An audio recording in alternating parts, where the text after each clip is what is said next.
According to the brothers Wilbur and Orville Wright of Dayton, Ohio, it began for them with a toy from France, a small helicopter brought home by their father, Bishop Milton Wright, a great believer in the educational value of toys. It was a little more than a stick with twin propellers and a twisted rubber band, and probably cost 50 cents. Look here, boys, said Bishop, something concealed in his hands. When he let it go, it flew to the ceiling. They called it the bat. Orville's first teacher in grade school, Ida Palmer, would remember him at his desk tinkering with bits of wood. Asked what he was up to, he told her he was making a machine of a kind that he and his brother were going to fly someday. Right away, in just a few lines, you can already feel it. A toy that's jumping to the ceiling, a boy at his desk tinkering with bits of wood, and then that one line. One day he and his brother are going to fly. Not get rich, not get well known, but fly. The opening selections that we heard, they come from the book The Wright Brothers, and it was written by David McCullough. I recently finished reading this book, and at the same time, I also listened to the audiobook on a recent drive that I took to Colorado for a few days of snowboarding with my son. Flying down the mountain on my snowboard, I imagined what it was like for the Wright brothers as they swooped down and made a successful landing. That liberating feeling. All I can say is that simple thought alone excites me. Reading this book, knowing that the Wright brothers were inspired to build their flying machine from what they had read in books, along with observations that they saw in nature, especially with birds. They studied them in detail, not just one time, but daily for hours and hours. Their focus on the love of the craft should really inspire all of us to reach deeper into what we love and pull it out for the world to see. I have to admit, right off the bat, before reading this book, I was aware of Wilbur and Orville Wright and their legacy, and I knew that they had a bicycle shop and that they flew their first planes on the beaches of Kitty Hawk in North Carolina. But outside of that, probably like a lot of you listening today, the journey, it wasn't really well known. I didn't have a very deep view of what their history was actually like. And right away, as I picked up this book, I was hooked right in the prologue, especially with that very first line where Orville tells his teacher that he's making a machine that he and his brother are someday going to fly.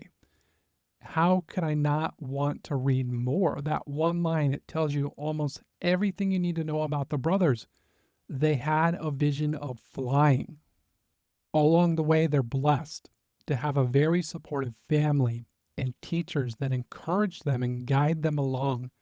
Their humble roots, it gives them this peaceful inner resolve that allows them to focus on their passion in life, flying.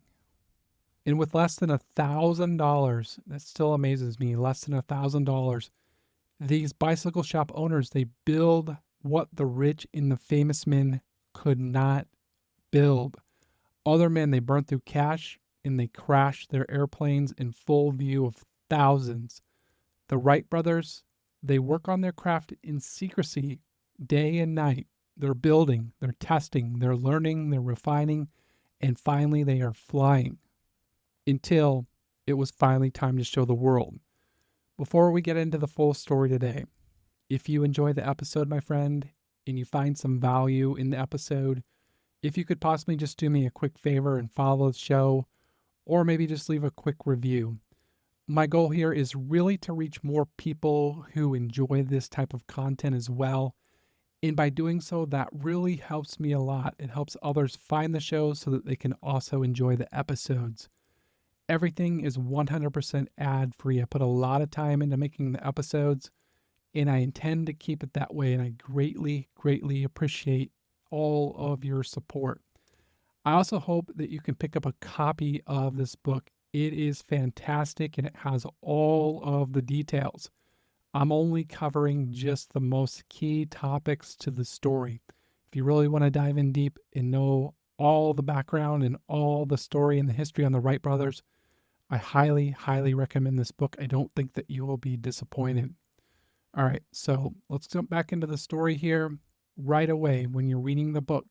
There's one thing that stands out, and it's the fact that Wilbur and Orville Wright are both deeply connected to one another.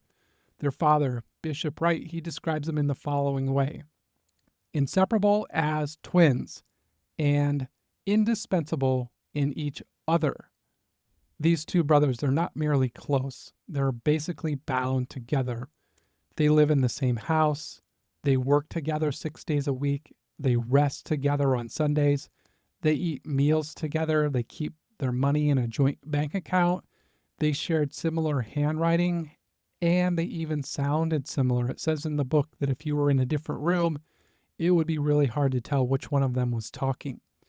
Yet, Wilbur, he's older by about 4 years or so he's really the big brother, and he generally takes the leadership role between the two. In Wilbur, he's described in the following way: Wilbur was tremendously active of movement, gesturing vigorously with his hands when he was making a point, always walking with a long, rapid stride. Wilbur was more serious by nature, more studious and reflective. His memory of what he had seen and heard, and so much that he read, was astonishing. Such were Wilbur's powers of concentration that to some he seemed a little strange. He could cut himself off from everyone. The strongest impression one gets of Wilbur Wright, an old schoolmate said, is of one man who lives largely in a world of his own. Wilbur also, it was agreed, had an unusual presence and remained imperturbable under almost any circumstance. Never rattled, his father was proud to say. Now, Wilbur, he has this intensity about him, as we just heard. In his younger brother, Orville, well, he has a completely different aura. Orville was more gentle of the two, though talkative and entertaining at home, often at teas. Outside the house, he was painfully shy, something inherited from his deceased mother, and refused to take any public role, leaving all that to Wilbur. But he was also more cheerful, the more optimistic and naturally entrepreneurial, and his remarkable mechanical ingenuity figured importantly in all of their projects. I feel like I relate more towards Orville, and I think it would have been quite interesting to meet both of these men. So, what do we have? We've got Wilbur with his strong power of concentration, and then we have Orville with his optimistic side, and he was also a gifted mechanic. You and I, we have the advantage to see very early what each brother brings to the table. And we learned another important thing here is that they watch the world very, very closely. And this is a key trait that becomes their superpower in life. And where did they learn this from? It comes from their mother. Susan Wright, to her family, was a regular genius in that she could make anything, and toys especially, even a sled, as good as the store kind. The mechanical aptitude of the boys, they all knew, came directly from their mother. But the house is soon struck very hard when their mother dies on July 4th of 1889 from tuberculosis. Wilbur, he's only 22, and Orville was 17 at the time. And after that, the 4th of July was never celebrated in their home. While others were outside shooting off fireworks and decorating their homes, the family, they didn't do any of that. This was a day of mourning and remembrance towards their mother. This is really a major blow for the family. Now, as Wilbur and Orville, as they were growing up, their father, Bishop Wright, he gives the boys a solid foundation in how to live. From wide reading of observations of life, he had acquired what seemed an inexhaustible supply of advice on behavior, habits good and bad, things to be aware of in life, goals to strive for. At home, he preached courage and good character. And the boys, they so admired their parents that much later on in life, as Wilbur was giving a speech, he would say, if I had to give a young man some advice, this is what I would tell him.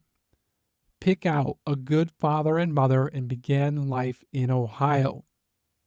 So as the boys are growing up, they observe firsthand their father. He builds up this really big collection of books at home for the family, and he believed deeply in the power of reading.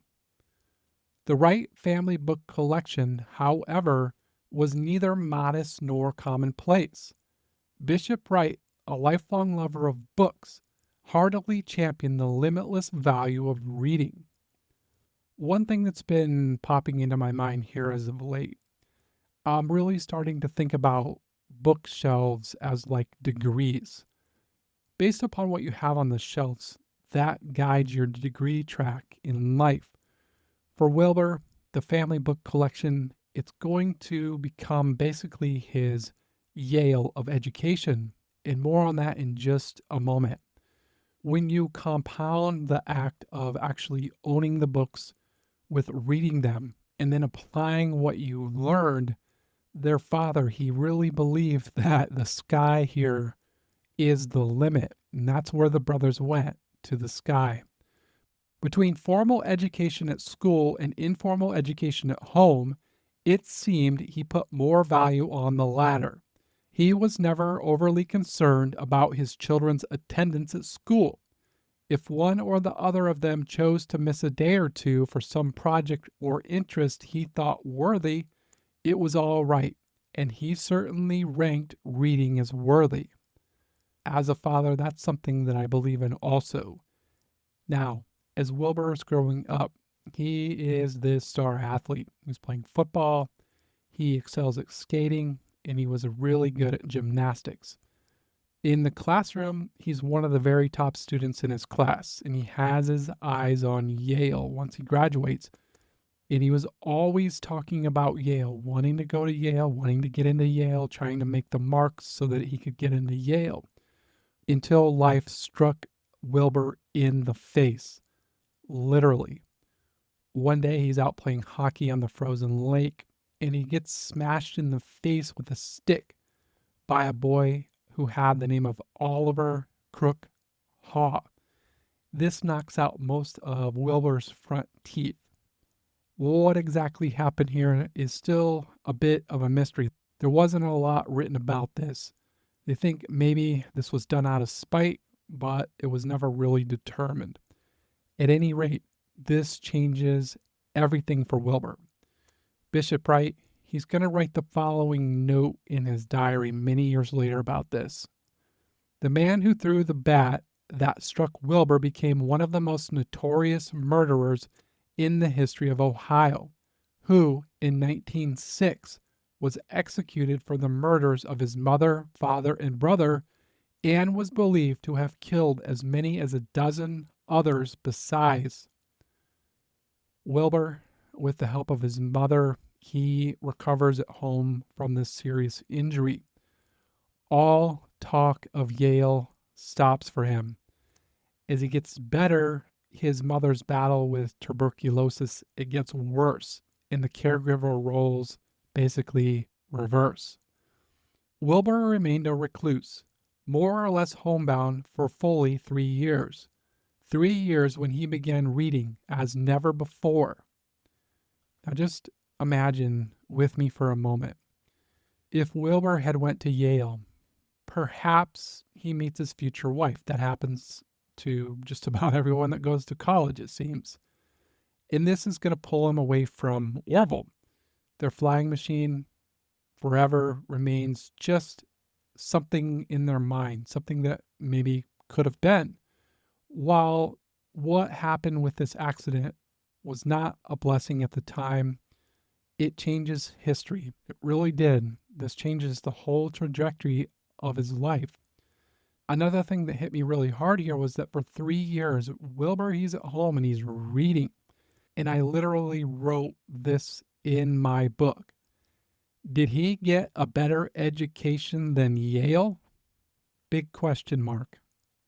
I know it sounds silly, but I can tell you from my own personal experience, and I know I've said this many times on the show on various episodes, But I really do think that one $15 or $20 book is way more valuable than any class that I've ever taken.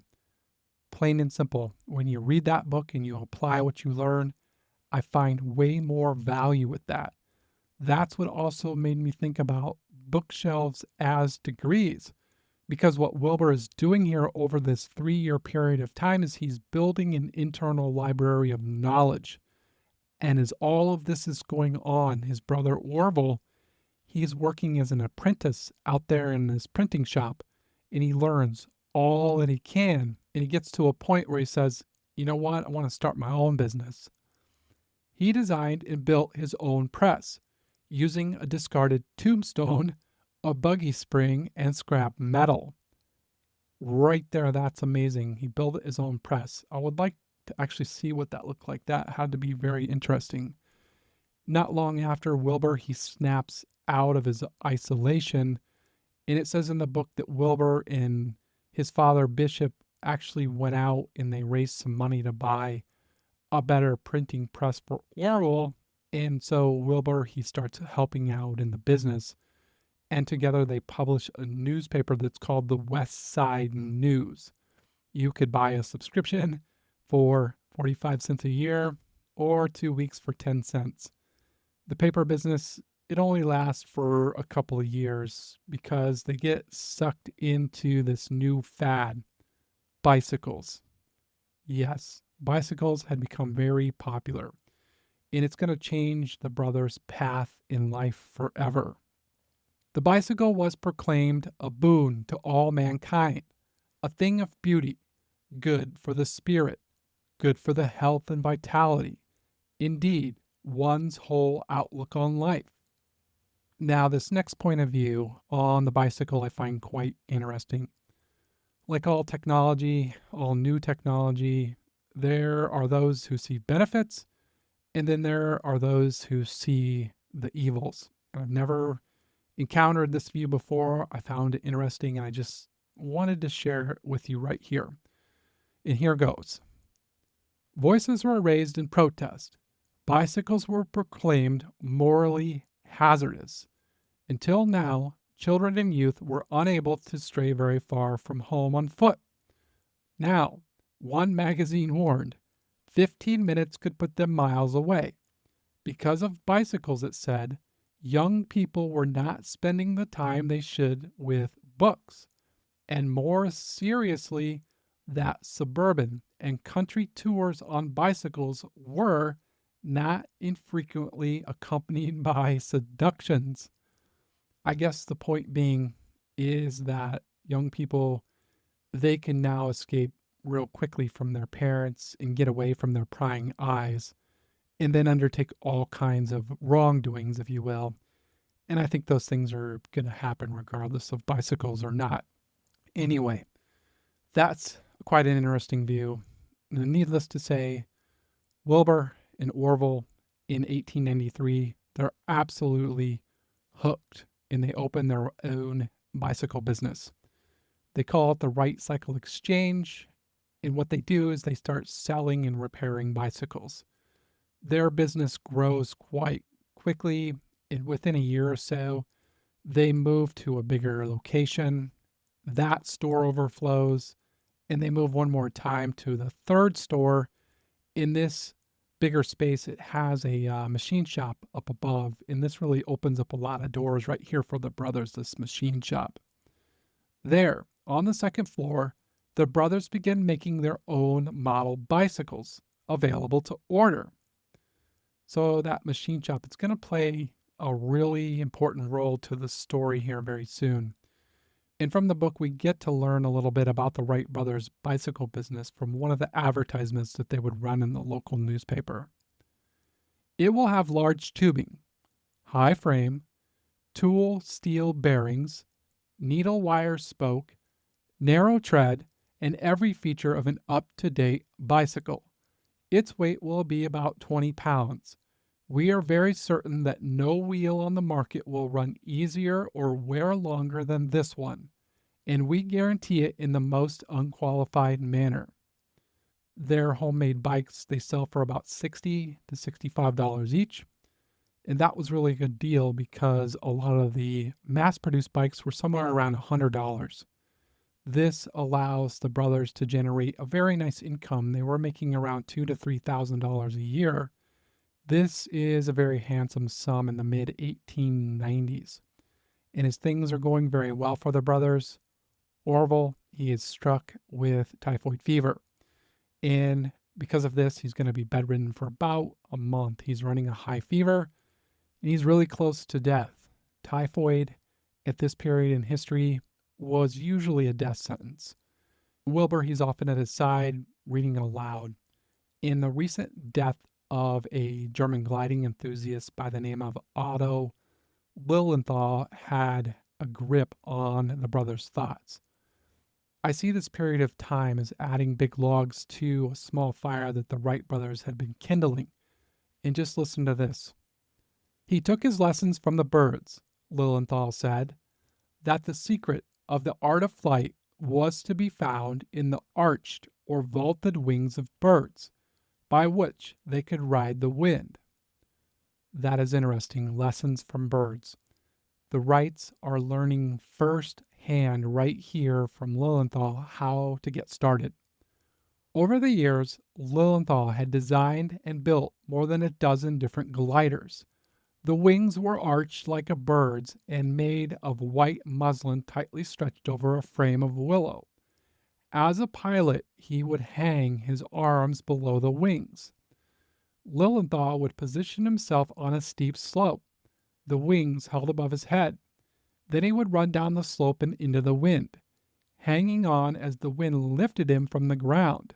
He would swing his body and legs this way or that as his means of balancing and steering, glide as far as possible, and land on his feet. But this method of trying to steer himself by balancing his body, it has a lot of challenges because you see, Lilienthal, he crashed from time to time. And on August 9th of 1896, his final crash turns fatal. He crashed again, falling from an altitude of 50 feet. He died of a broken spine in the Berlin hospital the following day at the age of 48. Man, that's devastating. That's a hard way to go out right there. But I see this as a passing of the torch from Lilienthal over to the Wright brothers. It really was. Listen to this. News of Lilienthal's death, Wilbur later wrote, aroused in him as nothing had an interest that had remained passive from childhood. His reading on the flight of birds became intense. And what does Wilbur do? He goes back to the family library. He pulls down the book called Animal Mechanism.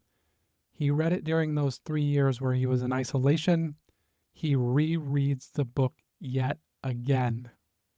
And I see this as Wilbur graduating from his undergraduate degree into his area of mastery. This time it starts to change his world. It changes his world a lot. Wilbur dives in and he starts trying to find every book that he can on birds and flight. Orville, he follows with the same great passion. Now, Wilbur, his thirst for information is completely unstoppable, and he makes a move right here that I greatly admire. He writes a letter to the Smithsonian, and he asks them for a recommended reading list, and then also to forward him any materials that they might have available on flight. And what he gets in return from the Smithsonian is like a roadmap. A generous supply of Smithsonian pamphlets on aviation were forwarded to him, and he and Orville both began to study in earnest. What do they do here? They study the writings of Octave Chanute. Chanute is this French-born civil engineer, and he was really a leading figure in aviation. And they really looked up to Chanute, and later on he's going to become a personal friend of the Wright brothers. They also dive into other writings, especially by Samuel Pierpont Langley. At the time, he was the head of the Smithsonian, and he was also what the world believed to be the closest person to actually reaching flight. Langley, he had all kinds of various models developed. He had been out there in the field testing. In popular theory, really believed that Langley was going to get there first. So this is someone that the brothers looked up to.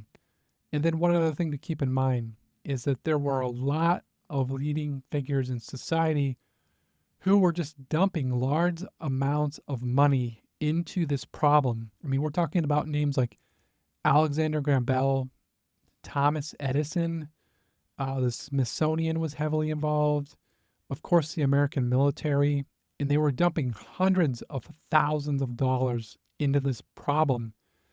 Perhaps one of the most important paragraphs of the entire book. In no way did any of this discourage or deter Wilbur and Orville Wright, any more than the fact that they had no college education, no formal technical training, no experience working with anyone other than themselves, no friends in high places, no financial backers, no government subsidies, and little money of their own, or the entirely real possibility that at some point, like Otto Lilienthal, they could be killed. Plain and simple, they had belief, and this drives their actions. It really reminds me a lot of Elon Musk. When he started SpaceX, he believed that he could make a rocket for a lot cheaper than he could buy one. He also believed that he could put it into orbit. And with this belief, his company becomes the first non-government entity to do so. He believed that he could also re-land and reuse rockets. That is already done. Belief is everything.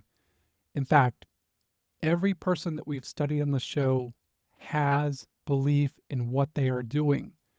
And I'll tell you right now, I've actually got about 3 or 4 books that I have not finished on founders and entrepreneurs who didn't have belief and they wanted to sell their companies right away. They didn't qualify to even have an episode made on them because they didn't have the belief in themselves in what they were doing. And I didn't even finish reading those books. If you don't have belief, you don't have anything.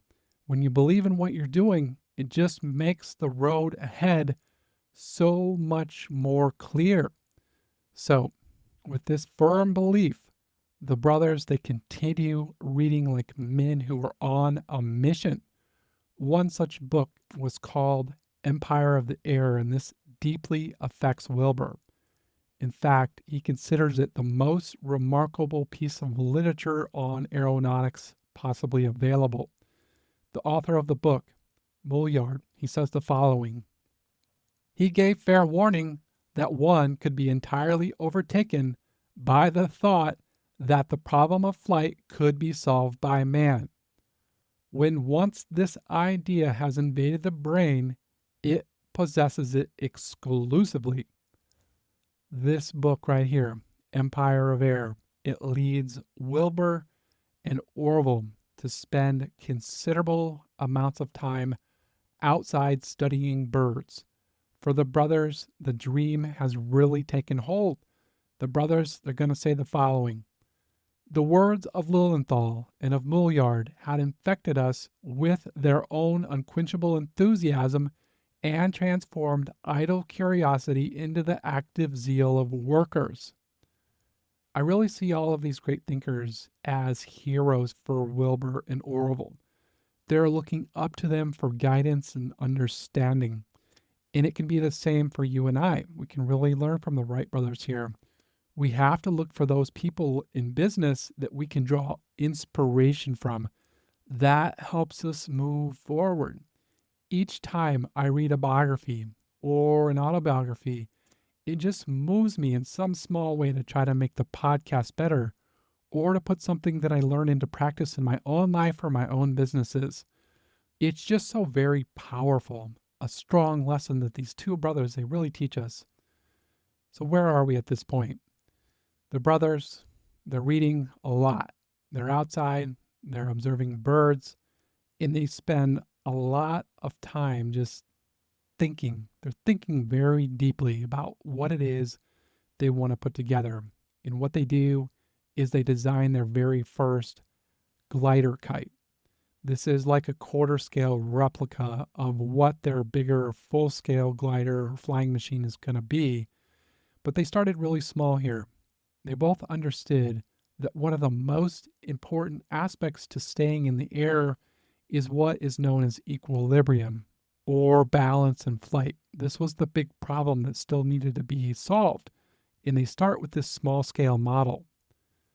The difficulty was not to get into the air, but to stay there. They concluded that Lilienthal's fatal problem had been an insufficient means of control. So Lilienthal, as we had discussed a little bit earlier, he was up in the air and he was trying to use his body weight, shift it around and swing it around, and use his legs in midair to stay in balance in the air. Wilbur, he had observed that birds use reactions of the air instead of trying to shift their weight. So, for example, they might point the tip of one wing up and then the tip of the other wing down. And this leads to what the brothers call wing warping.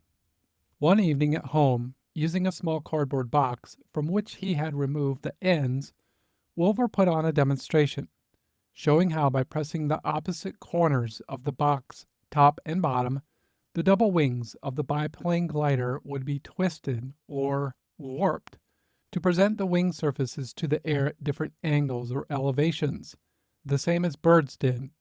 With wing warping, Wilbur had already made an immensely important and altogether original advance towards their goal.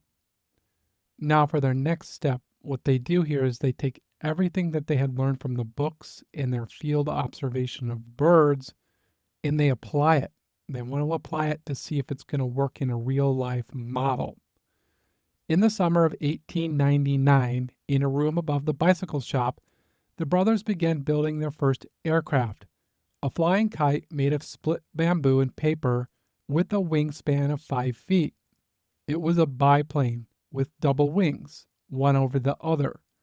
Also included was an original system of cords, whereby the operator on the ground, using sticks held by both hands, could control the wing warping. So working with those bicycles in their machine shop, this is their training ground for dialing in the precision of the airplanes. It was also a training ground for product development and their design. This homegrown engineering lab is critically important to the overall process. It gives them a safe space in which they can test and experiment. And it's much the same that we had learned about Estee Lauder in episode 20, who had set up her first lab in the horse stables behind her childhood home, where she would repeatedly practice how to make creams and lotions as she was mentored by her Uncle John. The Wright brothers, they have this same level of freedom. This shop, it's really the runway before they actually hit the runway. Right away, Wilbur, he goes out and he does a field test with the kite, and he's really happy with how the wing warping responds while it's in the air. From his viewpoint, the next step here is to build a full-scale glider, and this glider is one that could possibly carry them in the future as well. This is where they were thinking. They wanted to get their bodies into the air like a bird. They needed a place to test the glider. So what does Wilbur do? He reaches out to one of his heroes, Octave Chanute, asking for advice where they might test their flyer. His first letter to the eminent engineer asking for advice on the location where he might conduct flying experiments, somewhere without rain or inclement weather. And Wilbur said, where sufficient winds could be counted on, winds, say, of 15 miles per hour. And I really admire how the brothers, they weren't afraid to reach out when they needed help or they needed advice. This was the real driving force towards their success, asking for help. They never put themselves into a position where they pretended to know everything. They were always humble and they were always willing to accept help from others.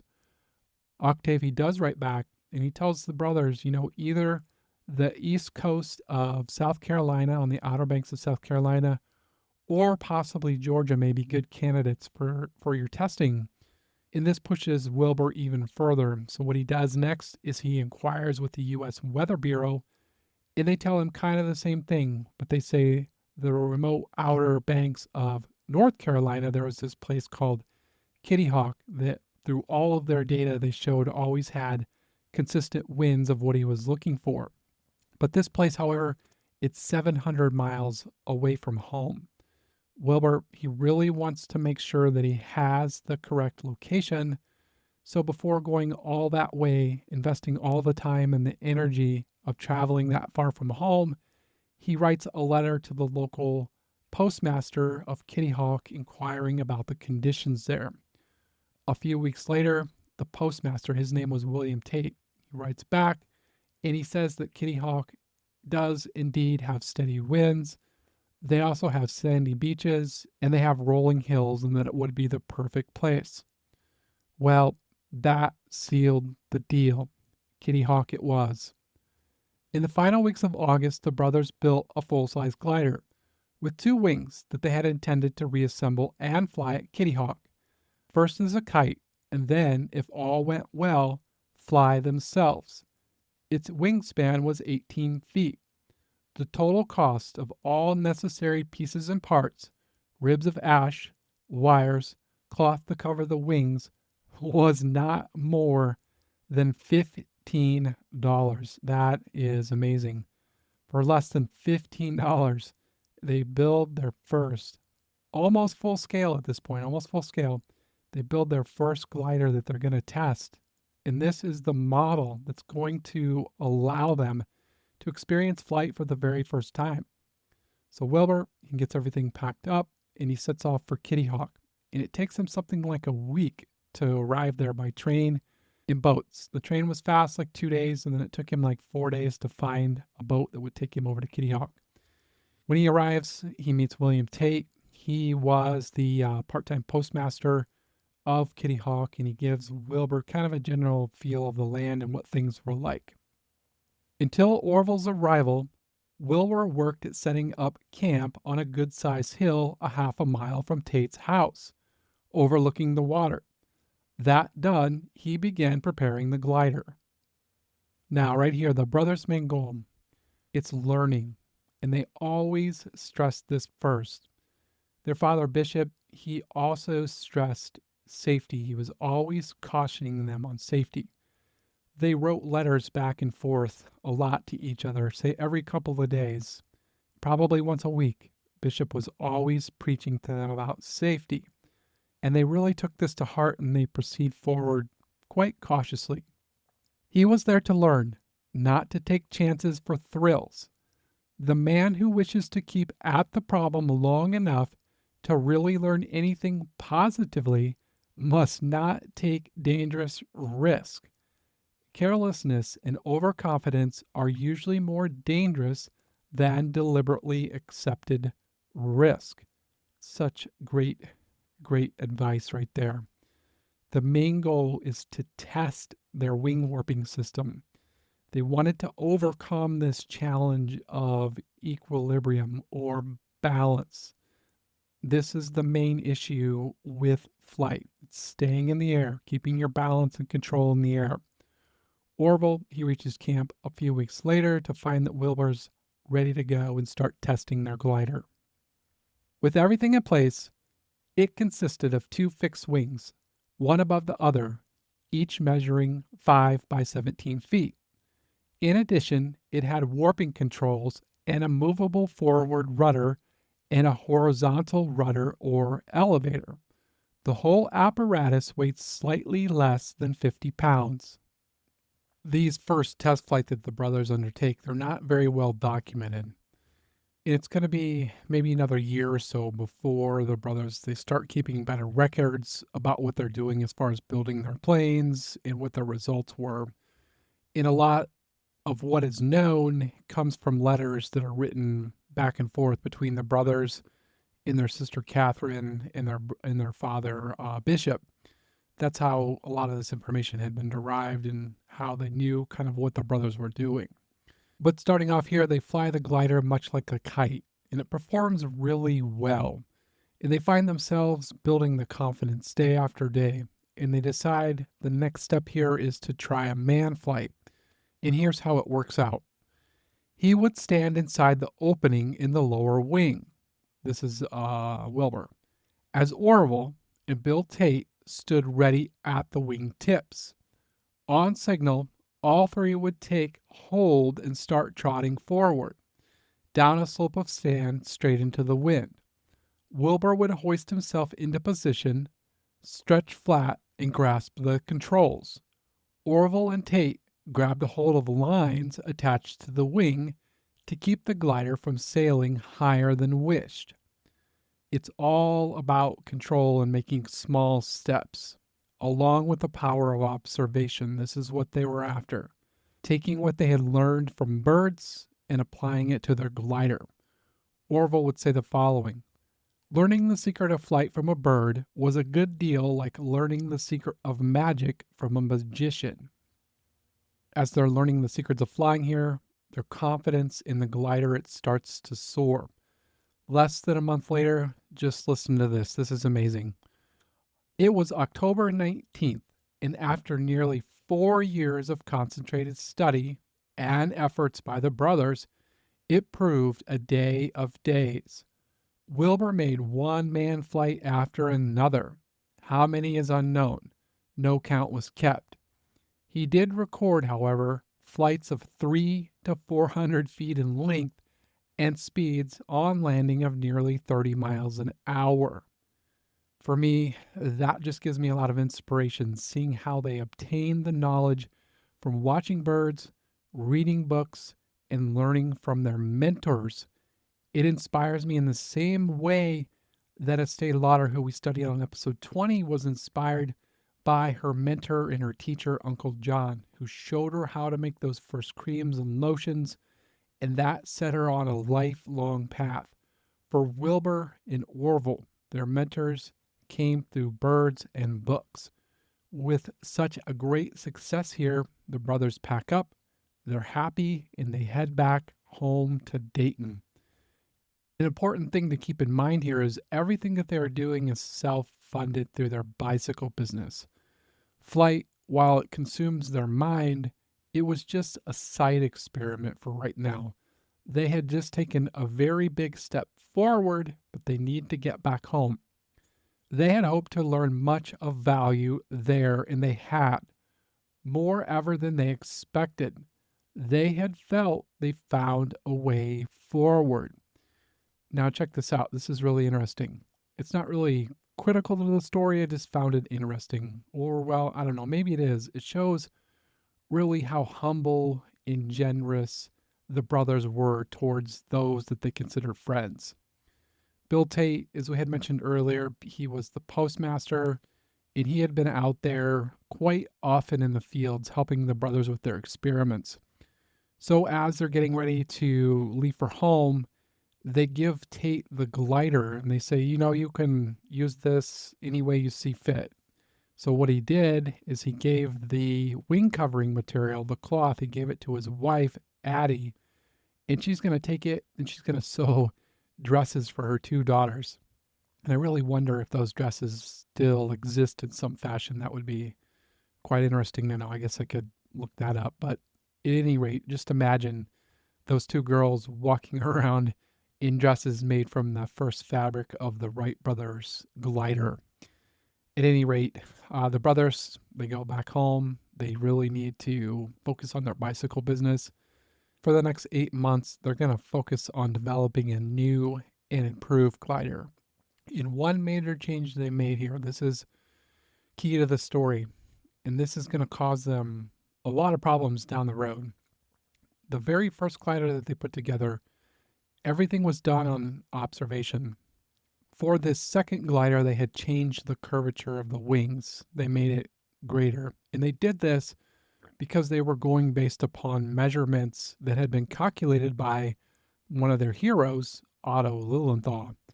And remember that Lilienthal, he was this leading authority figure and one that the brothers really looked up to, so they trusted his work and they trusted his data. Along with this, they were also in contact with Octave Chanute on a very regular basis, and he was one of the world's leading authorities on flight, or so it was believed. He had written the brothers saying that he was interested in visiting them in Dayton, which they certainly welcomed. In the book here, we get a little glimpse of the brothers' really busy life here with the bicycle shop. Wilbur said he and Orville welcomed the possibility of a visit, but explained that the bicycle business, being that it was springtime, occupied their attention 12 to 14 hours a day. However, they were entirely free on Sundays. So many times over and over in the book, it's described how the brothers are working 12, 14, 16-hour days, especially in the wintertime. What they're doing is they're making their own bicycles in their machine shop in their stockpiling inventory that's going to be sold in the spring. When the weather it starts getting nice outside, everybody wanted to be out on their bicycles, and this drove a lot of sales and service. Well, their new mentor, Octave, he does arrive. He shows up on a Wednesday, not a Sunday, but at any rate, they entertain him. They have some lively discussions, and he also brings with him a French anemometer. This allows them for the first time to be able to accurately measure the wind speed. That's going to help them out a lot when they go out to do their field trials. Now, not a lot was really recorded about these particular meetings, but the brothers, they press on with their business and building their new and improved glider. But another important thing happens right here is they hire a manager for the bicycle shop, and his name is Charlie Taylor. And he is going to be key to the long-term story. First, he was a trusted manager, and I just wanted to read Charlie's words here for you. So far as I can figure out, Will and Orv hired me to worry about their bicycle business so they could concentrate on their flying studies and experiments. And I must have satisfied them, for they didn't hire anyone else for 8 years. Then the second major thing to know about this is that Charlie had a great deal of experience working in machine shops, making farm equipment and other parts. His knowledge in this specific area, at least in my mind anyways, in the next couple of years, it's going to make him kind of a silent partner in the Wright brothers' long-term success in their future. Yeah, these mechanical skills, they're not coming into play now, but very soon they will. So the brothers, they pack everything up and they're ready to set off for their second trip. They arrive in Kitty Hawk July 7th, 1901, with their new and improved glider. Their first action is to build a hangar where they could store the glider. They built a long, solid shed, 16 by 25 feet and 6 feet high, and it would have been considered by many a substantial accomplishment in itself, and they did it remarkably in little time. And at first, from the view of the people of Kitty Hawk, they don't really know what to think about the Wright brothers. I mean, they didn't get a lot of visitors anyways, and here you have these two brothers. They show up out of the blue. They're certainly outsiders, and possibly they're crazies. I mean, they're out here on the beach sleeping in tents, and now they're sleeping in this hangar thing, trying to fly these weird machines around. What the heck are they doing down there? But slowly over time, they do start to gain the trust and curiosity of those that were around them. And it could be seen through their actions how hard they worked. And they're always kind and they're courteous to those that are around them. They start to build a very solid reputation as being genuine individuals who were generally trying to do good with their experiments. So as they arrive, obviously they set about their experiments, but things don't go so well. But no sooner was the machine up than it nosed straight into the ground, only a few yards from where it started. In a second try, he did no better. To the brothers, it was disappointing. The machine had not performed as expected, not, in fact, as well as the one the year before. And the one thing to keep in mind here was that they had made big changes to the wing angles based upon what they had learned from Lilienthal. The adjustment of the machine was way off, Orville explained in a letter to Catherine. What was so troubling was that the ratio they had gone by was exactly what Lilienthal had recommended, about 1 to 12, whereas their glider the year before, machine number 1 that is, the brothers had used a ratio of 1 to 22. So with no control over the new and improved machine, the brothers, they stop and they rebuild the machine to flatten out the wings so that it had the same ratio as what they were using before in the year 1900. With this rebuild, they do have some success with their gliding and with their landing, but it seems like the controls were still not what they wanted. Their wing warping system, of which the brothers were so proud, was not responding as expected, but they could not understand why. When the left wing dipped low while skimming close to the ground for landing, Wilbur had pulled hard on the elevator to no effect. It was like trying to open a barn door in a strong wind. Then suddenly the glider plunged into the sand, throwing him forward through the elevator and leaving him with a bruised eye and nose and painful ribs. Things they don't get much better. The brothers, they pack up and they leave Kitty Hawk feeling quite defeated. It was clear from a few of their later comments that they were as down in spirit about the work as they had ever been. Wilbur was at such a low point, he declared that not in 1,000 years would man ever fly.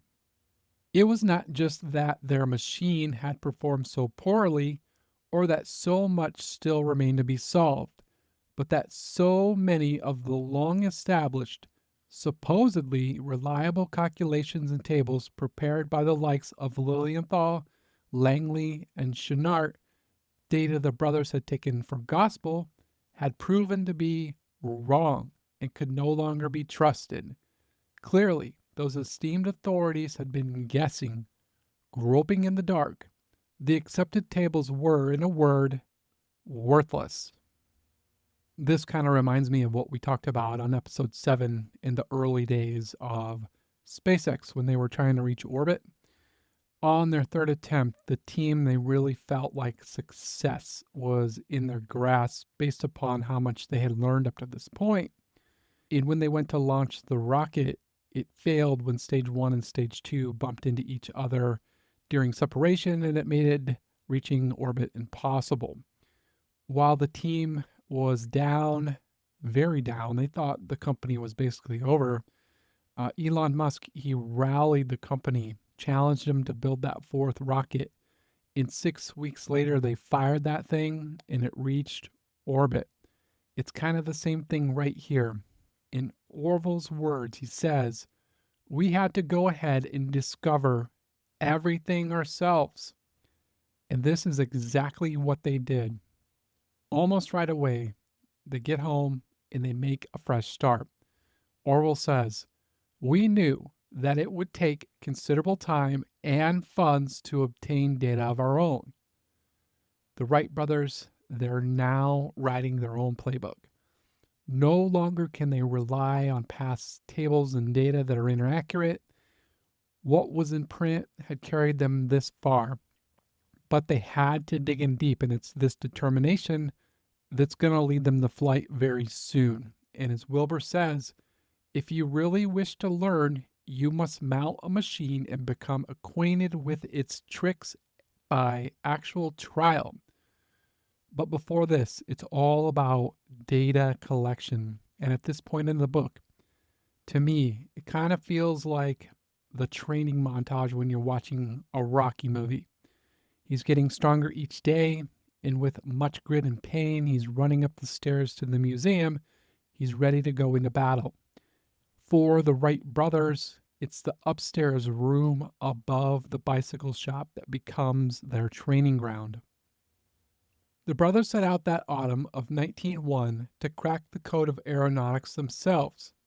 It was a brave decision and a crucial turning point.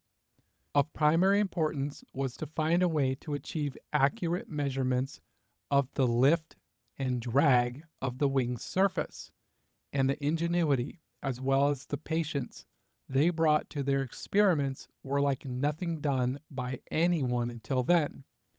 For 3 months, working in one of the upstairs rooms at the bicycle shop, they concentrated nearly all of their time on these investigations and with stunning results.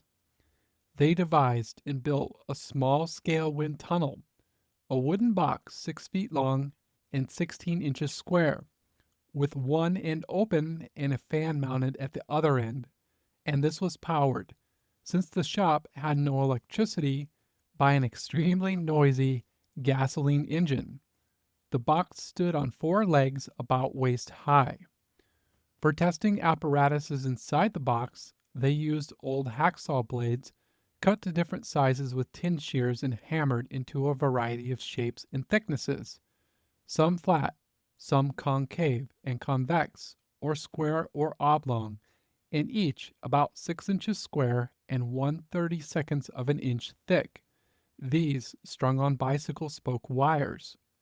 Though such apparatuses did not look like much, it was to prove of immense value. For nearly 2 months, the brothers tested some 38 wing surfaces, setting the balances, or airfoils, the different shaped hacksaw blades, at angles from 0 to 45 degrees, in winds up to 27 miles an hour.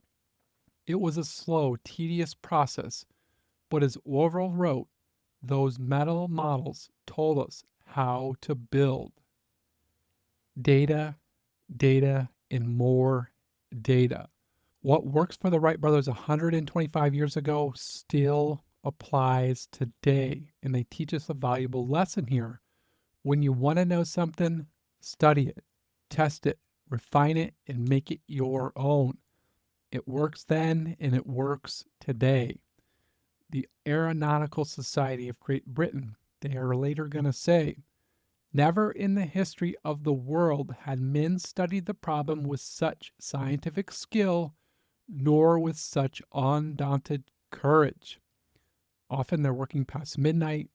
They're financing this entire operation on their own.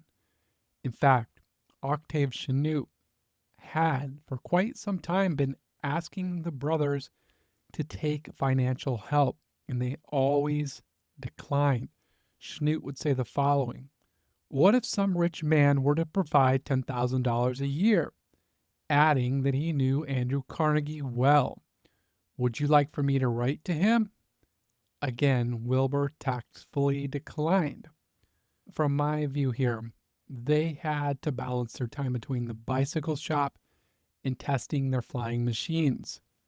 Time was a major factor. The materials, they weren't all that expensive, and they felt that if any outside investor came in, they are going to want to see the brothers put more and more time into the airplane and thus neglect their bicycle business. We learn a little bit more about this here from the book. As he and Orville had no need to say, they were full well of the importance of what they had achieved with their laboratory work. They had done it together on their own, paying their own way, as they did everything, and they intended to keep going on their own. I admire that so much. They want to maintain absolute control of their lives, of their business, and of their creation. They don't want anyone else's money in there. They don't want anyone else telling them what to do, because they're not in it for the money. They're not in it for the fame. They could have easily been tempted by money, but they weren't. And we saw this with another great founder in that of Fred Rogers that we talked about on episode 10, who for his 50-year career on television constantly rejected advertising. He always said that children's television was not to be used as a means to hook products to children. I agree with him. He's right. His integrity, it was just so high, and he knew that advertising would destroy any value that he was trying to create. The Wright brothers are exactly the same. They're high integrity individuals, and they don't want outside forces telling them this or that. They want to go about it on their own. So at this point in the story, the Wright brothers, they've wrapped up their experiments. and they use what they've learned to craft yet another flying machine. So they pack everything up in late summer of 1902 and they head off to Kitty Hawk with machine number 3. From the historical records, we see this is about the point when Orville starts keeping daily logs of their progress. He spends a lot of time describing how they put the plane together and the different methodologies they go through for their testing. And they start off pretty well with satisfactory results. They make about 50 glides, but nothing over, say, about 200 feet or so. In general, they're still having issues with controlling the plane. And I think what happens next with Orville here, this is just another important lesson for us. One evening, after a long day, the group, they're sitting around, they're having this lively discussion on aeronautical theory. And at this point in the story, there's also a few townsfolk that had been helping out. And then their other brother, Wilbur Wright, he had come to visit and help as well. In Orville, he is really fired up. He had drinking way too much coffee. And so he goes to lay down. He's in bed and can't sleep. He's just laying there thinking about the problem, thinking about ways to, make the machine better, how to have better control. When suddenly he had an idea. The rear rudder, instead of being in a fixed position, should be hinged, movable. Orville, he teaches us a valuable lesson here. I think we probably all know this as well. And it's these ideas that just pop into your mind out of nowhere. These are the ones that we really need to pay attention to. Sometimes we just need to take a break and think about the things that we're doing and just let our mind be still. For Orville, he wants to test this idea right away. In the morning at breakfast, he proposed the change, but not before giving Lauren a wink, a signal to watch Wilbur for one of his customary critical responses. So one of the things we haven't talked about yet is the fact that Wilbur commonly took the other side to almost every argument. As Wilbur himself would explain, he believed in a good scrap. It brought out new ways of thinking and helped round off the corners. And I see this as a really strong trait in business. So many founders and the leaders, they just go seek out people who are going to agree with them, regardless of what they're suggesting is right or wrong. And that is really toxic. I think about Joe Coulombe, who had started Trader Joe's. He was known for circulating these white papers that laid out the company's strategic direction. But more importantly, Joe says that they were used to solicit employee ideas and feedback. But it's these ideas that when they're put into practice, they're the real big reason why Trader Joe's is successful today and why we have them today. It was 100% Joe Coulombe's ideas. He was soliciting feedback and he was willing to listen to others and adapt those ideas to make his business better.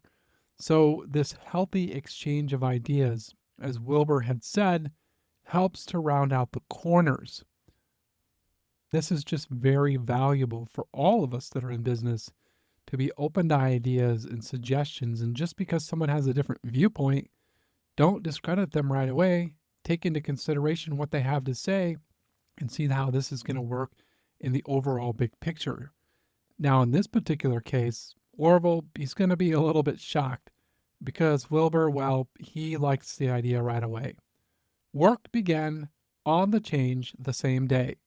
Rather than a fixed rudder of 2-foot vertical fins, the glider thereafter would have a single movable rudder 5 feet high. So as they move into late fall, the brothers, they keep testing. Their supplies are getting thin. Rations were down to a little more than canned beans. None of this seemed to matter. That is pure grit. Plain and simple grit. But why? Other than that was simply their nature. In 10 days of practice, they made more glides than in all preceding weeks and increased their record for distance to more than 600 feet. They had made nearly 1,000 glides and resolved the last major control problem. I really see grit as clarity, and here's why from the book. All the time and effort given to the wind tunnel test, the work designing and building their third machine, and the last modifications made at Kill Devil Hills had proven entirely successful. They knew exactly the importance of what they had accomplished. They knew they had solved the problem of flight and more. They had acquired the knowledge and skill to fly. They could soar. They could float. They could dive and rise, circle and glide and land, all with assurance. They had the grit to get outside of themselves. They didn't care if they were just eating canned beans down there on the beach. When they did this, problems start to feel possible to solve. Solutions start presenting themselves, and they start to see clearly. Grit equals clarity. So, what is next for them? Now they had to build a motor. The brothers, they pack everything up and they head home for the season. Once they get home, they start sending out letters right away to engine manufacturers, and they're looking for someone who can produce a lightweight motor with enough power for their flying machine. They only get one response. In the motor, it doesn't fit their needs anyways. So once again, they take it upon themselves. They need to develop their own motor. What they discover is that their shop manager, Charlie Taylor, might be able to help them advance in this area quite quickly. And we had mentioned Charlie earlier. This is the major area where he's going to help the brothers. Charlie Taylor was more than a clever mechanic. He was a brilliant mechanic, and for the brothers, a godsend. Except that Charlie, he had only worked on one gasoline engine several years before. Still, he jumps in. Working in the back of the shop with the same metal lathe and drill press used for building bicycles, he went to work and 6 weeks later had finished. And what he produces is the very first motor. It's 4 cylinders, weighed something like 150 pounds, and delivers something like 8 horsepower. So right away, they test the motor in the shop, and the block cracked. I guess better now than in the air. It's a good thing they had learned it. Charlie, he goes back to work. 2 months later, he has another working motor. This one a little better, and it delivers 12 horsepower. That was an added surprise for them. Meanwhile, the brothers, they're focusing on their propeller design. This was really a major challenge because, well, obviously there weren't really any airplanes to model from. So what they did is they focused on marine engines and the propellers used on boats and ships. But when they go to the Dayton Library, they discover the following: that after 100 years in use, the exact action of a screw propeller was still obscure. Once more, they were left with no option but to solve the problem themselves. Our minds, said Orville, became so obsessed with it that we could do little other work. So after several months, they come to a conclusion here that the only way to know for sure if their propeller design is going to work or not is to test it. The new flyer is going to have 2 propellers. They're going to be positioned behind the wings, just to the rear of the operator. These 2 propellers, they're 8.5 feet in diameter. They're going to be made out of spruce, and then they were hand-shaped. So with all of the design work done and complete, March 23rd, the brothers apply for a patent for their flying machine. This patent, while it would be approved in the future, is going to cause the brothers years and years of lost time trying to defend it against improper use. It's really a sad part of the story, how much time they had to battle to defend this patent.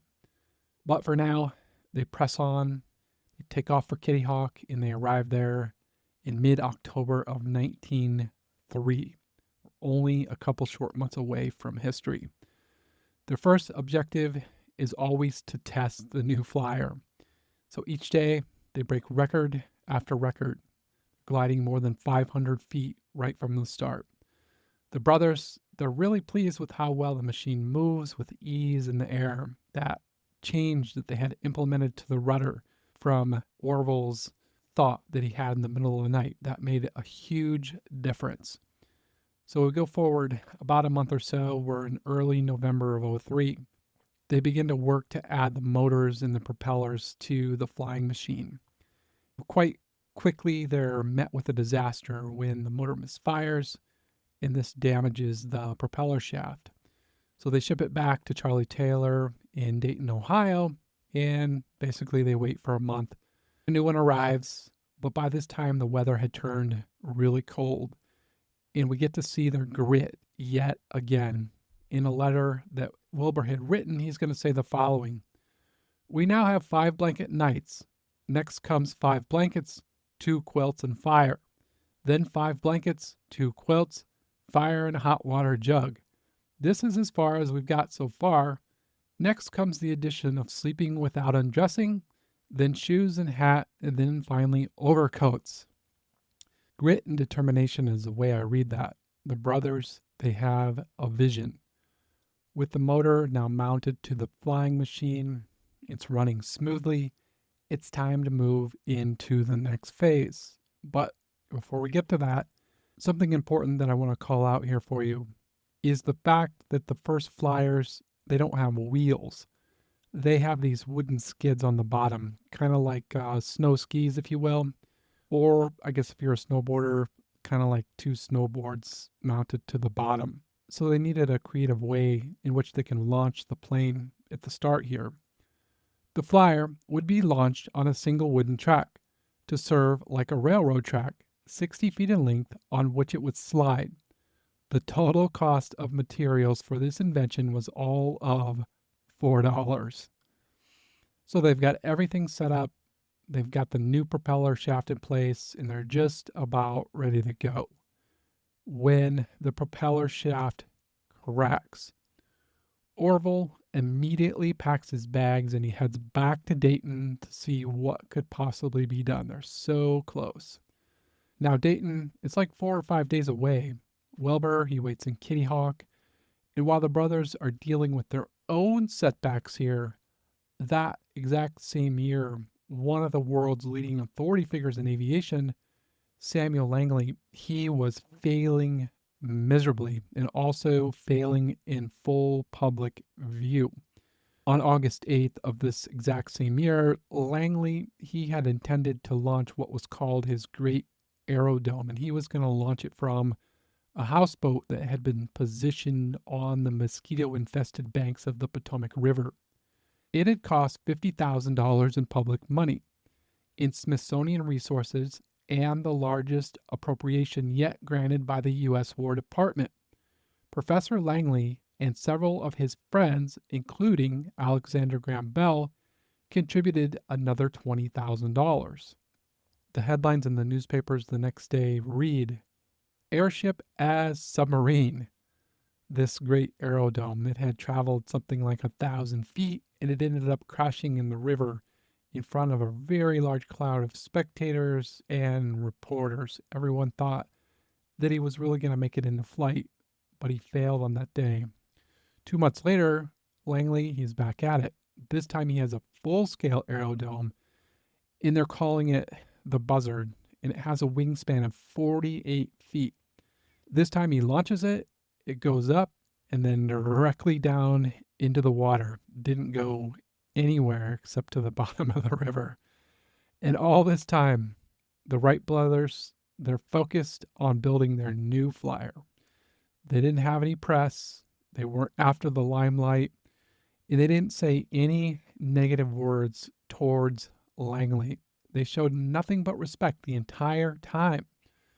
Now, if we jump back to December, the current timeline that we're talking about here, Orville had gone back to Dayton, and he had that new propeller shaft. It was ready to go. Right when he's leaving Dayton, Langley, he tries yet another flight. This time, the Potomac is iced over, and it's cold outside. Let's see how this goes. Instantly, the machine roared down the track and leapt 60 feet straight into the air, only to stop with a grinding, whirring sound, hanging suspended momentarily, nose up. Then, its wings crumbling, flip backwards and plunge into a river no more than 20 feet from the houseboat.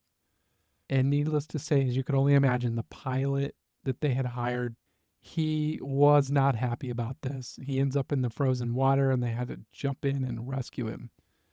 The next day, December 9th, Orville, he leaves Kitty Hawk and he now has a solid steel propeller shaft.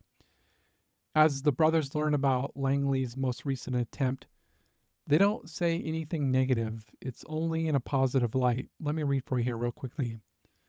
Neither brother was ever to make critical or belittling comments about Langley. Rather, they expressed respect and gratitude for the part he had played in their efforts. Just knowing that the head of the Smithsonian, the most prominent scientific American institution in America, believed in the possibility of human flight was one of the influences that led them to proceed with their work. Wilbur told Octave Chanute in a letter written some years later.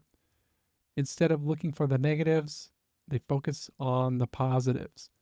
The belief in the possibility of human flight was the positive that they're taking away from that tragic event that kept happening to Langley.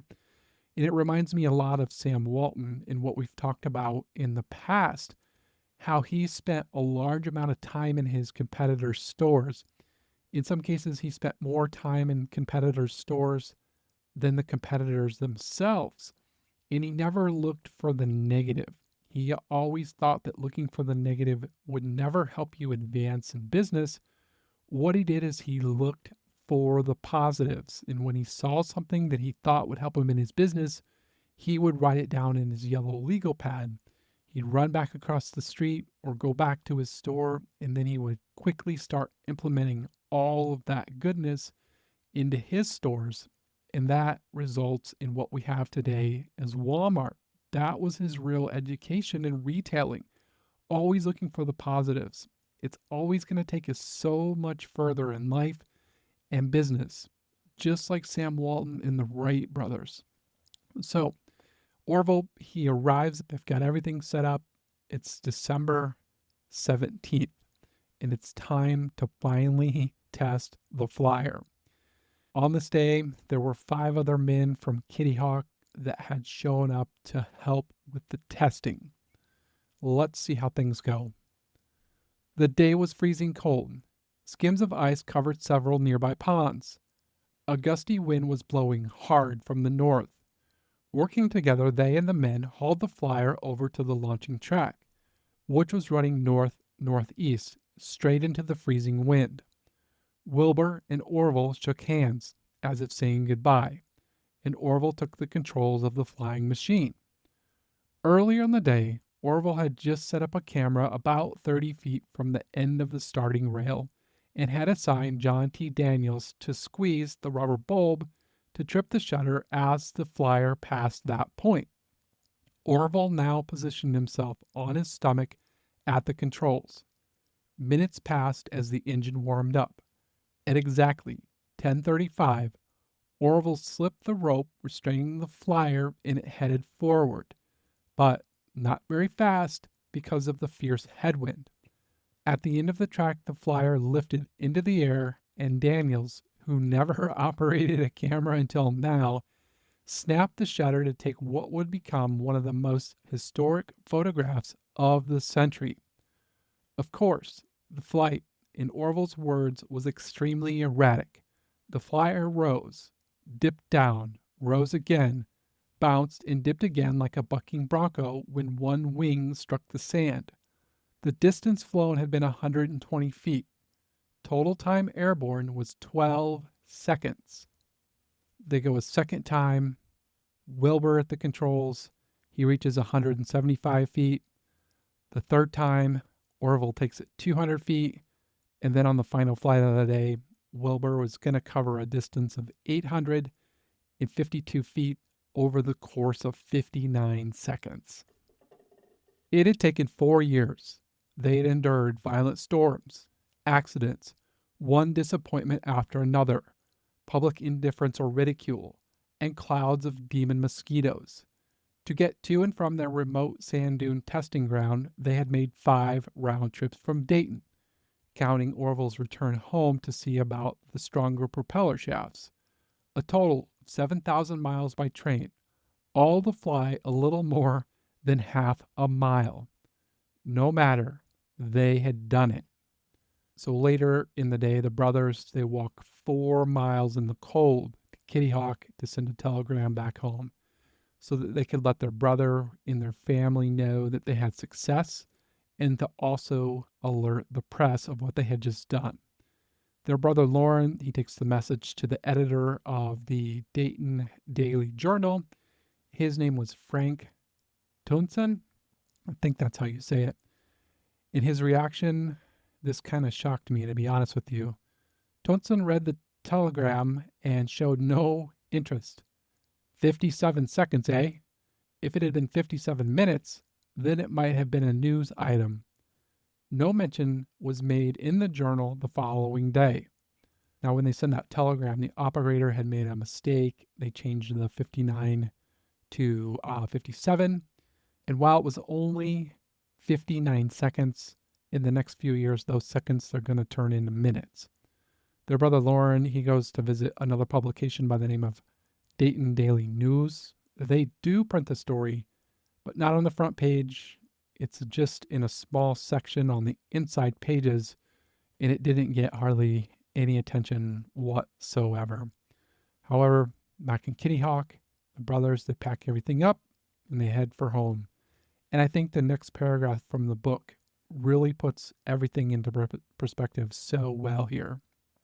Being the kind of men they were, neither ever said the stunning contrast between their success and Samuel Langley's full-scale failure just days before made what they had done on their own all the more remarkable. Not incidentally, the Langley project had cost nearly $70,000, the greater part of it public money, whereas the brothers' total expenses for everything from 1900 to 1903 included materials and travel to and from Kitty Hawk came to less than $1,000, a sum paid entirely from the modest profits of their bicycle business. Simply impressive. For less than $1,000, they built a flying machine, where so many others had failed. And what is more impressive, at least from my view anyways, they did it their own way. They studied the birds, and they read all the leading literature at the time. They built models, they tested them, they accepted failures, they accepted knowing that data wasn't wrong. They were willing to dig in deep and compile their own data, fed all of that into their flying machine, and they tested it even more. They did all of this while almost no one was looking. They didn't give a shit about being famous or getting rich. They did it because they were doing exactly what they loved, plain and simple, with a pure love of their craft. And through grit, the brothers developed clarity. And in the end, their plane was the first to fly.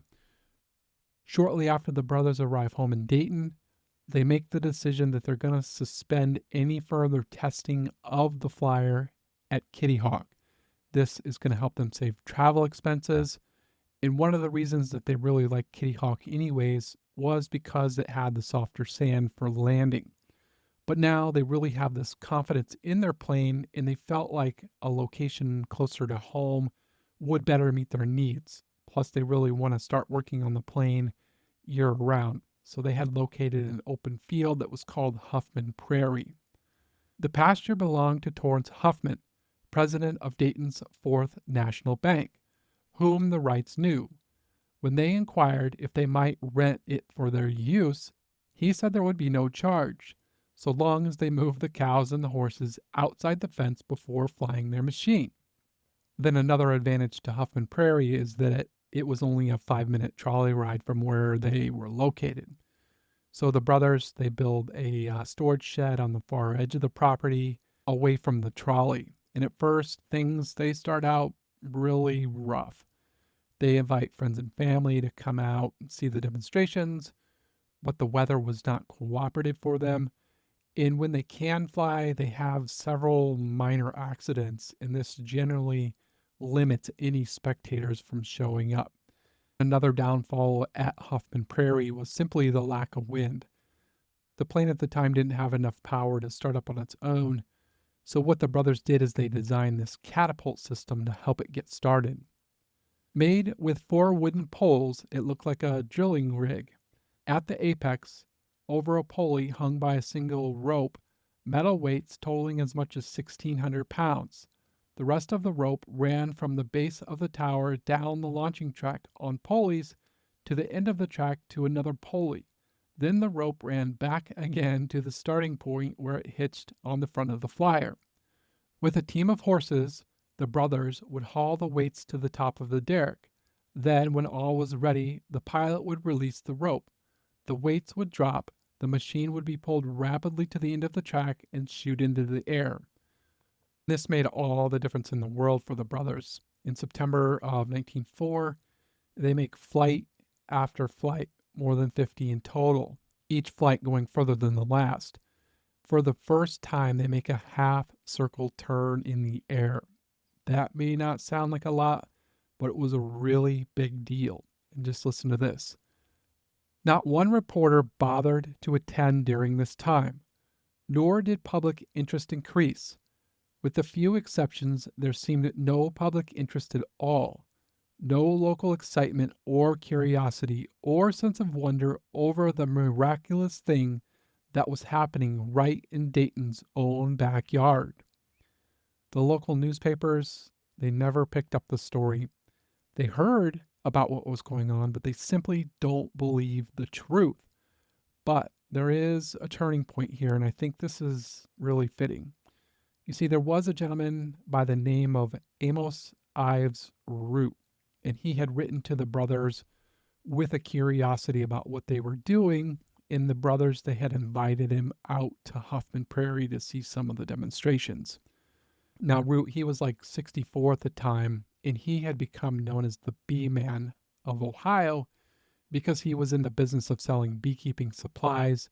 He had become quite successful at that, and he had built himself a nice little fortune. Root, he's a really curious soul, and he presents himself as an honest and a humble man to the brothers, and they quickly gain trust in one another. And then another important point is that he also wrote for his own company's beekeeping journal that was called Gleanings in Bee Culture. It was to be he of all people, the Ohio bee man, who would recognize, as no one yet had, the genius of the Wrights and the full importance of their flying machine. He would describe in detail what he saw happen at Huffman Prairie, and further, he would describe it accurately. It was not the Dayton papers that finally broke the story, or the Chicago Tribune, or the New York Times, or Scientific American, but Amos Root's own gleanings in bee culture. I think it feels fitting. I think it feels proper. The Wrights had started their journey by reading books on insects and how birds flew. And here they are, they're introduced to the world. Man in flight for the first time in the Bee Culture magazine. Amazing, I tell you. It's simply amazing. They close out 1904 with over 105 flights, including full circles and S-shaped curves. This was a big deal at the time. This demonstrated that they had nice control over their flying machine. The brothers, they take all the lessons that they learned and they build yet another improved Flyer 3. And this is the model that is going to eventually bring them fame. Not that they wanted that, but they got it anyways. In fact, the Flyer 3 would prove to be the first practical airplane in history. The new Flyer 3 was more sturdily built than its predecessors. Its motor more powerful, producing as much as 25 horsepower. The most important change was to move the rudder even farther forward for better longitudinal or nose-to-tail control. They had discovered that most of their troubles could be remediated by tilting the machine forward a little so its flying speed could be restored. That last discovery there had come when Orville had hit the top of a tree that forced the plane directly towards the ground. And as the plane was going down, he noticed that it was picking up speed, and then this allowed him to point the nose back up into the air and thus regain control. So they were taking everything that they were learning and they were feeding it back into their better designs. As they go into 1905, Wilbur had then flown 11 miles on a single run, Orville 12 miles, then 15. It was at Huffman Prairie that summer and fall of 1905 that the brothers, by experiment and change, truly learned to fly. It was now time to put their Flyer 3 on the market. One of the first potential customers is the French government. The brothers, they had tried to offer the technology to the United States government first. They felt that that was really their duty to offer it to the U.S. government first, but they ran into a lot of issues there, primarily due to how many failures Langley had had and how much money they had invested into the program already, so they weren't able to work out a deal. The Wrights, they spend a great deal of time discussing the sale with the French, and eventually they do move forward, but it's at a very cautious pace at which they move. Eventually a deal is reached, and just check this out. The syndicate, who was a group of French businessmen, would purchase the Wright Flyer as a gift for the French government. According to the agreement, the brothers were to receive 1 million francs, or 200,000 US dollars, for one machine on the condition that they provided demonstration flights during which the machine fulfilled certain requirements in altitude, distance, and speed. Then in the meantime, they receive a deposit of $5,000, which goes into their bank accounts. In this $5,000, it covered all expenses that they had incurred from the very first day that they had started working on flight. That is amazing. They weren't after money, but it starts coming in as a result of their hard work in service and dedication they put into developing their flyer. Wilbur, he heads off to France to start undertaking those demonstrations. The first one is in Le Mans, and I find this interesting. It takes place on the 8th day of the 8th month of the 8th year of 1900. There's a crowd of about 150 people waiting to watch the flyer, and most of them, quite frankly, believe it's not going to happen. He ends up flying about 2 miles on that day, and he becomes basically an overnight success story all over Europe. He's in every single newspaper. From there, it's quickly picked up in the United States. The media is now following every move of Wilbur Wright. 2 days later, the crowd is now over 2,000 people. A month later, at a bigger racetrack, more than 10,000 spectators, and he stays in the air for, listen to this, 1 hour and 35 minutes. That's impressive. During the 6 months Wilbur was flying at Le Mans, 200,000 people came to see him. And then if we turn our attention back to the United States, by this point, the government had come calling. They had picked up the story, and they went in on the action. Orville, he starts flying demonstrations out of Fort Myer, Virginia, which was located very close to Arlington National Cemetery. And these start in September of 1908. And like Wilbur, the crowds, they start off really small. The flight times aren't very long, but this escalates quickly. Within 2 weeks, just about every day, there's like 5,000 people showing up to watch Orville fly. Congress would even let them out early so they could go out to the fields and watch Orville fly. On both sides of the ocean, both brothers rise to new heights on a daily basis. Almost every day was a new record for distance, speed, height, you name it. They were breaking records, setting records all over the place. As never before, the two bicycle mechanics and their flying machines were causing simultaneous sensations on both sides of the Atlantic. They had become a transcontinental two-ring circus. Now, as things are going really well here, tragedy strikes. On September 17th of 1908, Orville is going to take Lieutenant Thomas Selfridge up for a ride in the flyer. And another thing to note here is at this point, they had redesigned that Flyer 3 to have two upright seats, so it was easy to take a passenger, or easier, I guess I'll say. Selfridge, he was a bit of a bigger man. And then another thing that's mentioned here in the book is that Orville, he didn't trust Selfridge. He believed that he was possibly a spy for Alexander Graham Bell. But at any rate, he does agree to take Selfridge up for a flight. So they're up in the air. They've made 3 or 4 circles around the flying field where they're located. And they're at about 125 feet in altitude when Orville heard 2 loud thumps. And what happens is one of the blades had cracked, and this had caused one of the wires to get wrapped around the blade. Well, that particular wire that got wrapped around the blade, it was one of the wires that was bracing the rear rudders. So Orville, at this point, he doesn't have any control over the plane. Spectators on the ground describe it as basically looking like a bird that had been shot dead in full flight. It's now crashing towards the ground. They hit hard, and it's a big tangled mess. Orville was pinned beneath the blood-stained wreckage, conscious but moaning, with a fractured leg and a hip and 4 broken ribs. Selfridge lay unconscious with a massive gash across his forehead and died at 8:10 p.m. of a fractured skull, the first fatality in the history of powered flight. Certainly a great tragedy indeed. Orville, he's going to be hospitalized for something like 5 weeks here with that broken leg. And amazingly, about a year and a half later, he's back at Huffman Prairie. In Orville, he's back to flying.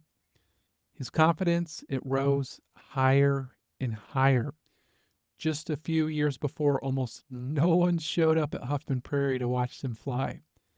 Now, in May of 1909, before a crowd of something like 2,700, Orville gives his father, Bishop Wright, his first airplane ride. At 82 years old, with the crowd cheering, he walked out to the starting point, and Orville asked him to climb aboard without hesitation.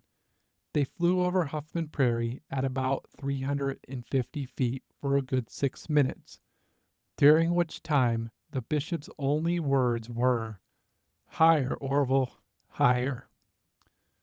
What an amazing story. Sadly, Wilbur Wright, he's going to pass away at the age of 45 years old from typhoid fever. Orville outlives Wilbur by about 36 years, and he passes away January 30th, 1948. Orville really had the opportunity to see the development of the airplane. He saw it through 2 wars. He saw it become passenger planes. He really got to witness the rapid development of the airplane and where their invention took man. The Wright brothers' legacy will live forever, and I'm deeply impressed by how they focused on their craft without regard for making money or trying to be famous. They didn't want those things. Wilbur and Orville simply wanted to work on what they loved, flying. I hope that you can pick up a copy of the book.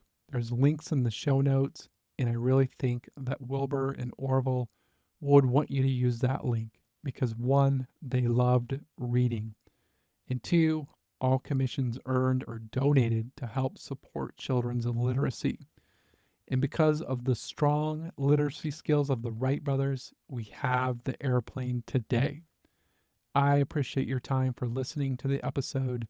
I do hope that you found some value that'll help you in your life or your business. And if you did, possibly you would consider leaving me a review or giving the show a quick follow. Before we leave today, I just wanted to leave you with one final selection from this inspiring book. In all the years they had been working together, Wilbur and Orville had never once flown together. So if something were to go wrong and one of them should be killed, the other would live to carry on the work. But on this day, at Huffman Prairie, where they had developed their first practical flying machine ever, the two of them, seated side by side, took off in the air with Orville at the controls. To many then and later, it seemed their way of saying they had accomplished all they had set out to do, and so at last saw no reason to postpone any longer, enjoying together the thrill of flight. Oh, excuse me, sorry. Until next time, make it a beautiful day in the neighborhood, my friend.